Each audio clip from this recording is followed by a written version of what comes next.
Buenas tardes, mi nombre es Sebastián Elimba, estudiante del ISMAC primero A, Mecánica Automotriz.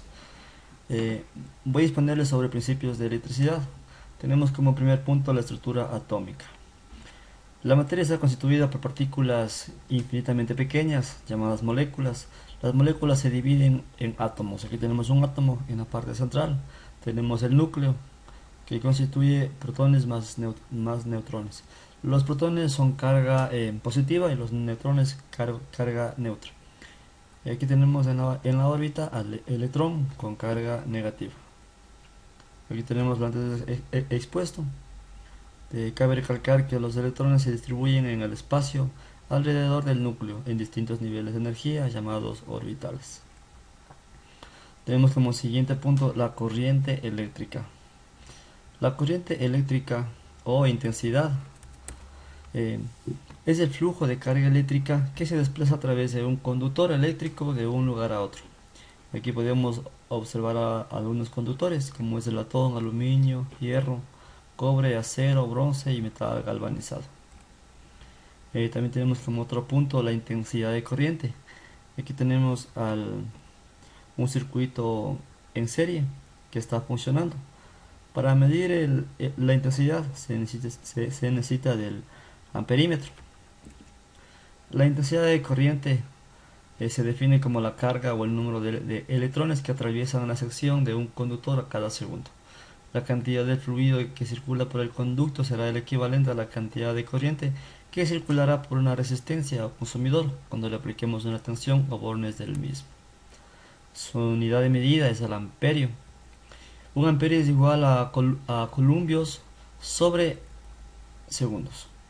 El amperio tiene como submúltiplos el miliamperio y el microamperio. Un amperio es igual a 1000 miliamperios. Un amperio es igual a 1.000.000 de microamperios. También tenemos como siguiente paso tenemos de tensión, voltaje o diferencia de potencial. La tensión es la fuerza eléctrica con que son empujados los electrones a través de un conductor. La fuerza electromotriz inducida también tenemos como caída de tensión. La fuerza electromotriz inducida es la tensión que genera una fuente de energía eléctrica, tal como puede ser una batería o un generador. Caída de tensión es la tensión que se pierde en los receptores. Comparando aquí en este gráfico el término con un circuito hidráulico, la tensión correspondería a la presión que se aplica a un fluido para que éste se desplace por un conducto. También tenemos como siguiente punto el voltaje. Su unidad de medida es el voltio. El voltio tiene como submúltiplos el megavoltios y el kilovoltio, y como submúltiplos el milivoltio y el microvoltio. El aparato capaz de medir la tensión se llama voltímetro y se conecta en derivación o en paralelo con el circuito cuya tensión se quiere conocer. Aquí vamos a ver al voltímetro. También tenemos como siguiente punto resistencia eléctrica. Se llama resistencia a la oposición que presenta un cuerpo al paso de la corriente eléctrica, es decir, la dificultad que encuentran los electrones para desplazarse. Su unidad de medida es el ohmio.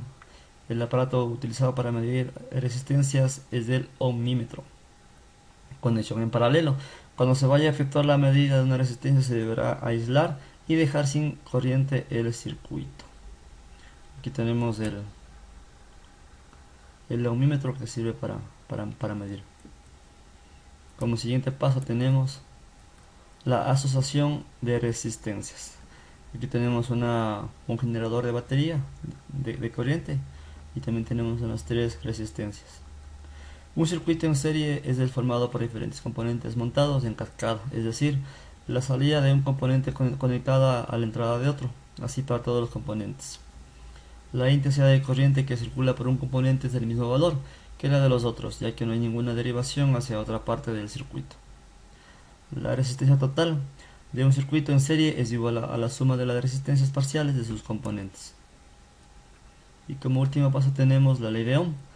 Es la intensidad de corriente eléctrica obtenida en un circuito. Es directamente proporcional a la tensión e inversamente proporcional a la resistencia eléctrica del mismo.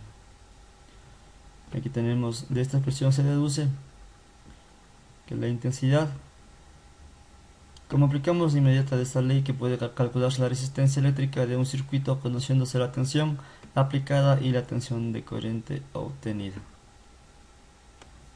Eso es todo, muchas gracias.